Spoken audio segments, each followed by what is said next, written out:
right, so hi, and welcome to On and Off, our podcast covering the on-premise and off-premise beverage alcohol industry. I'm Christina Skybo, editor of Beverage Wholesaler.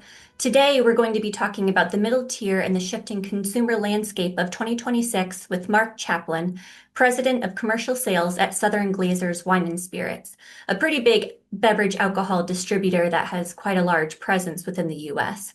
Welcome, Mark, and thanks for being here. Of course, Christina, great to be here and thanks for having me. And really excited to be, a part of the conversation today and help support the dialogue together. So thanks for including us. Of course. So, Mark, you were promoted to the president of commercial sales in early 2025 to lead company-wide strategic objectives and commercial effectiveness. How is Southern Glazers using AI and predictive analytics to help sales teams tell a better story to retailers rather than just selling a case? Thanks, Christina. And maybe just a little bit of background on the role and kind of what I do for Southern Glazers here in supporting, our whole commercial organization. And a part of it is, exactly that, leading our commercial effectiveness team, which is more primarily around, our route to market design and principles of process and strategy in the commercial organization, our commercial intelligence team, which, is data and analytics supporting our commercial organization, our national accounts team as well, and some of our beer business here, as we've been expanding, in New York and other parts of the country, are all under our purview and, really helping support and develop our capabilities on that side of the plate. So, I know commercial sales is a broad title, and just to give a little bit more clarity into what that roles and responsibilities look like in the departments at Southern Glazers that I, do specifically support. And I think you talked about a big buzzword, not only in the entire beverage alcohol industry, but in all CPG across the board right now. And that's really, around AI, right? And, at Southern Glazers, my brother, David Chaplin, our Chief Growth and Strategy Officer, who helps lead our One Tech organization, has really been focused and driven against finding the right tools and capabilities to ensure that Southern Glazers as an organization continues to develop and implement AI strategically across, our workplace. And we're really doing so, in six key areas. One, to your point, is around sales execution and how we're embedding that into the market. I'll talk about that in a second. The other one is around engineering and how we're working on developing AI into, coding and our everyday principles from that regard. Another one is around customer buying and how we leverage AI through our Proof Commerce platform, which, I'm sure we can talk about a little bit later as well. Another is, trade effectiveness, so around our data programming and how we're goaling out our teams. And then the next is around supply chain and how we're leveraging AI and ML into our supply chain to help make buying more effective and improve our fill rates with our customers across the board.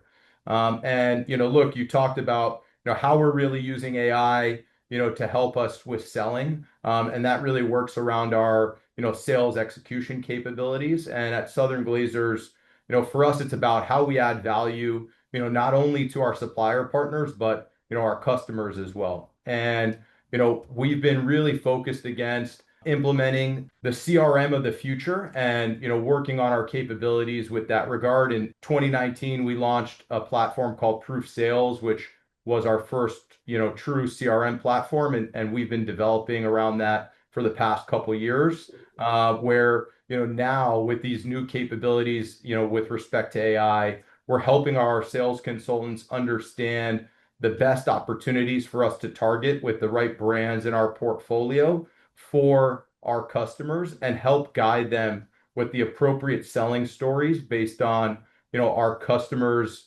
behaviors and buying decisions and customers who act like them to help ensure we're driving the best points of execution at our customer doors and these buyers, store by store. So this has been a journey for us. We're, really kind of starting out here and implementing these practices. As AI development into the workplace, comes in many fashions and is moving very rapidly at this point. And we're plugging it in very key strategic areas. So this is, one of the ways that we're embedding AI into selling to really help, our sales consultants do business more effectively and support them on a day-to-day perspective, and make them more effective in the marketplace. Awesome. It's really nice to see a wholesaler, as large as Southern Glazers really implement AI because like you were saying, it's such a huge topic right now. I mean, I was just at WSWA's Access Live a couple of weeks ago, and it seems like that was the big topic of conversation throughout the entire event. So it's very nice to see how you guys are implementing AI. Yeah, look, I think we all have to learn more and continue to embrace technology. I think that's been a big part, of our industry. We've been a little slower than traditional, CPG to embrace technology. We believe, at Southern Glazers with our team, we've been on the forefront of some of that change. Of course, like I said, it's continuing to develop at a very rapid rate. So it's about how you embed, these capabilities the right way so you can continue to evolve on them in the long term. Awesome. So, Mark, how has your background in finance, interning at companies such as Merrill Lynch and Grant Thornton helped you to take on your role at Southern Glazers? Yeah, well, look, I think commercial sales and finance aren't one and the same completely, but I did start out at University of Miami and my degree was in accounting. That is where I got started. And so, more specifically, right out of college, I did work for Grant Thornton as, an auditor in that capacity. Although at the time, I did learn that I wanted to be in the wine and spirits business during that time at Grant Thornton. It was, super valuable for me with, learning from them and with my accounting background. And, I think, look, everything in business, is all about finances and how you proceed from that standpoint. And so those, two jobs really did help set a framework for financial management, as I've moved in, to larger responsibilities on the commercial side at Southern Glazers. And that's, how the world goes round. And unfortunately, my grandfather always used to say, and was known for a saying, it's called cash is king. And that is a great saying from a top line standpoint, but it's all about the blocking and tackling as you look at the financial management perspective. And so that really did set a really solid framework for me, moving forward in my career. And, has been a really great baseline. Awesome. I love it. So, how has the Proof platform evolved in 2026 to help meet the needs of the modern bartender or liquor store owner who now expects a B2B experience as seamless as Amazon? Yeah, our Proof Commerce platform has been, revolutionary. We've really been the first B2B e-commerce platform in our industry, back in early 2019. And it was, an idea, a concept that our leadership team came up with on how we could combat some of the, consumer preferences around, shopping digitally and really help support our sales consultants. And, part of it was around the right time. And part of it has been our relentless pursuit to continue to um, reframe the platform, to continue to invest behind it, to really modernize its look and feel and make it easier to do business, with us, not only in person, but, online as well. And it's grown significantly since then. The Proof platform today does over, $4 billion in sales, and we came off a record year last year. It was our fastest growing channel of business. In Proof Commerce. And, it's been, a really great platform for customers to be able to shop and browse, our entire portfolio of brands. And, really, when you think about it, although it is, a great way that customers expect to do shopping with us, it's not the only way. And I think that's the key piece of what this B2B platform is and how it's, much different than Amazon and its capabilities. And really, although you want to make it super easy to understand and shop the catalog that way, it's about enhancing our sales consultants' presence in the market. And you talk about, how the traditional order has been done for years, right? And you look at the end of a shift for a bartender after a long night, and they're counting bottles on the back bar and looking at how much has been consumed since the shift and writing down on a yellow legal pad, all of their orders for the next day. And we really want to take that inventory planning and make it easier with proof commerce and allowing them, to shop and browse, but to help make that inventory planning much easier and seamless for them and have it really invested in many capabilities to help us enable that. But it's about making sure the 15 minutes that our sales consultants get in front of a buyer more effective. And if we can take off the time that a buyer or a bartender has to read through just the inventory order, we can talk about the features and benefits of the products we're so fortunate to sell and really enhance our efforts at that point of call with our buyers and talk about how we can support their account with menus, sampling where legal, help with activations where legal, talk to them about new items that they should be carrying or what other customers are doing nearby to really help drive their total beverage program. And that's where we've seen, this combined effort of not only proof commerce, but proof commerce and a well-educated Southern Glazers sales consultant in the market be the most effective. Yeah, and I really appreciate how you said before how the platform is really there to enhance your sales consultant's experience because at the end of the day, I know platforms such as Proof aren't there to completely eradicate sales teams. It's really just to help enhance the experience for everybody. So it's really nice that you're kind of making sure that the experience is good not only for Southern Glazers members, but also for your customers as well. Yeah, that's 100%, the key for us is, help make our teams more effective in the market. And, Proof has done, just that. Our customers are shopping online and browsing the platform. They spend on average, 7 to 8 minutes shopping our catalog. So it's been great, for brands of all shapes and sizes to get, even more exposure than they've had in the past. Awesome. So, Southern Glazer's leadership has noted that 2026 is expected to be a year of market stabilization after a rocky 2025. With premiumization slowing down and the rise of GLP-1s impacting consumption, how is Southern Glazers helping suppliers stay competitive and keeping customers engaged without devaluing their brands? Yeah, thanks. I think it's a really good question, and our team has been super close to the data here. And look, there has been a lot of consumer dynamics impacting the beverage business today, and whether those are things like GLP-1s or whether it's Delta 9 or alternative beverages or people being more health conscious.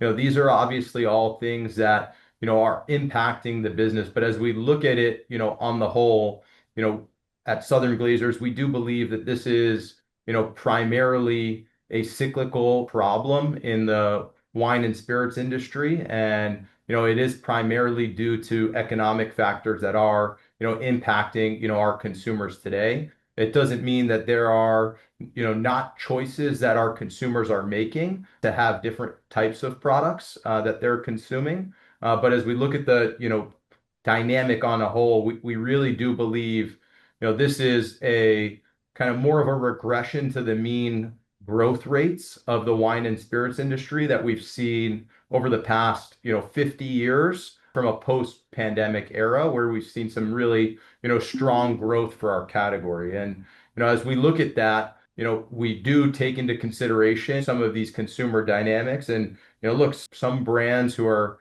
being transparent with what their features and benefits are and what their kind of product details are, those are ones that consumers are choosing. And you also look at it the other side, and high flavor, high alcohol products are also doing really well in the market. So I think there is this diverse set of consumer preferences that we have to really take into consideration. And at Southern, it's all about knowing our customers and knowing our markets better than anyone else.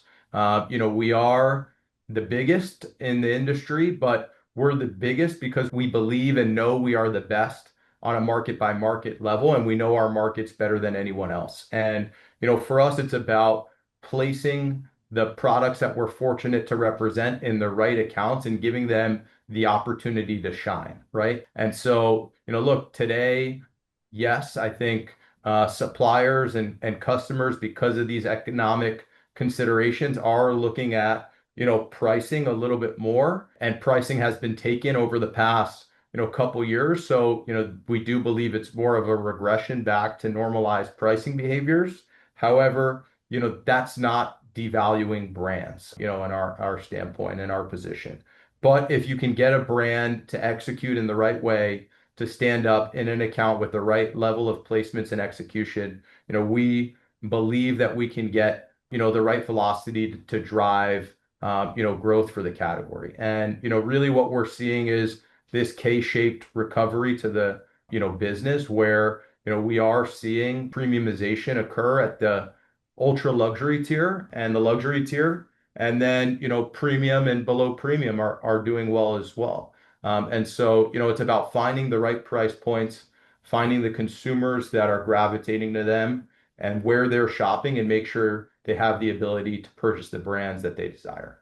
Absolutely. And at the end of the day, I mean, it's really all about just adapting to consumer preferences. So, you're seeing, we're all seeing the brands that are surviving and continuing through this, difficulty. They're the ones who are adapting and changing as, consumers' preferences shift. Yeah, we've just got to listen to the consumer, right? It's a novel idea sometimes, but we in a boardroom, some of our ideas aren't as good as what they are when they come from the street. And it's about balancing those two approaches. And if we listen to what our consumers are doing, which I know many of us in the industry are, and many suppliers and customers of ours, continue to do, we're going to continue to create, the right brands that are going to drive growth and leverage the brand platforms that we have for the next, decade plus. And that's really what it's all about. Absolutely. So, Southern Glazer's 2026 Liquid Insights Tour highlighted a rise in cordials, aperitifs, and Asian influences like yuzu and shochu. How does Southern Glazers pivot its massive distribution engine to support these niche categories that are suddenly going mainstream? Yeah, thank you. And look, we've been doing this Liquid Insights tour for a while, and it's really about making sure we're looking at the evolving trends in the on-premise that'll help drive future trends that we're seeing across the board. And we've sent our team and these experts to many markets to really start to get this groundswell of information that we can feed back to our supplier partners, the industry, and even ourselves, so that we can position our people to be in front of the trends that we believe are coming our way. And, really that is the essence, of what this is driving. And, at Southern Glazers, we have a very diverse, portfolio of brands. But as we take a little bit of a deeper dive into the Liquid Insights tour, it's around, the flavors and serves that consumers are gravitating towards. And we do make all of this information available to our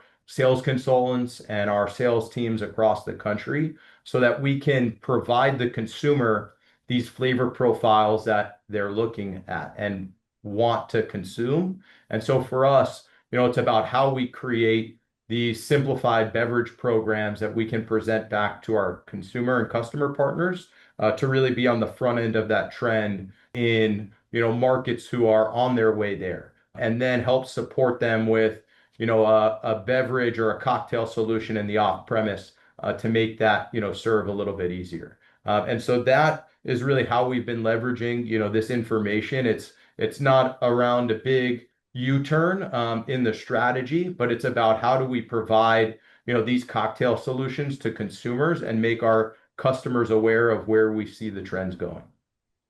Awesome.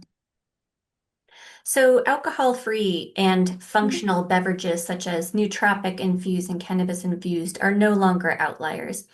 Is Southern Glazers moving forward, treating these as primary pillars of their portfolio rather than just an alternative category? Yeah, look, I think at Southern Glazers, we've been more than just a traditional wine and spirits distributor for many years. But it's been a sneaky growth trajectory, on our way to including, more than just traditional wine and spirits into our product portfolio. And, we really do look at ourselves as, more of a total beverage distributor in the markets that we do business in. If you look at this, we do, close to 46 million cases of, non-alc beer and RTDs across the country today. And, as a part of our, strategy, we have been, growing our presence in the market with respect to, beer and other alternative beverages to our core, wine and spirit strategy. And, look, there are many that are alcohol free, whether it's, NA beer, which we've seen, on a tremendous growth rate, or NA wine, or, NA spirit-based products. Those, are all, driving a lot of growth right now with a smaller base, but are a core piece of our, product portfolio today. And, we do plan to continue to invest behind these growing categories and make them a continued pillar of our, total beverage strategy. I love hearing that because I've talked to, some smaller wholesalers who are not as quick to, adapt to these, categories that really are gaining steam. And to me, it's kind of a no-brainer. It's like this is what customers are going towards. Shouldn't you want to at least, do more research, try to dive deeper into these categories rather than just leaving them alone? Because at the end of the day, that's where the money is and that's where consumers are going. So they're big categories. Yeah. And look, I think, these are evolving market dynamics right now as well. And, I think as an industry, we have to stay, very close to them and, continue to support the development of them, and the, you know, legal, development of them through the three-tier system. However, we've got to, make sure we're listening to our consumers, as I said earlier, and, putting their choices forward and allowing us to, handle these products the right way to make it easier for our customers to do business with us. Absolutely. That's incredibly important. All right. Well, that's about all the time that we have for today. I thought this was a great conversation. So thank you again, Mark, for joining us. Really appreciate you having us at Southern and myself personally here, and thank you so much for the time, and looking forward to chatting again soon. Absolutely. And thank you to all of you out there listening to On and Off. Join us next time when we'll be talking about yet another fascinating topic that spans the retail and restaurant worlds. Cheers. If you enjoyed the On and Off podcast, please hit the subscribe button. Also, you can find more great content at cheersonline.com and beveragedynamics.com, including recipes, product reviews, and interviews with the movers and shakers of the beverage alcohol industry. You can also sign up for our free weekly e-newsletters for both publications on our websites. Cheers!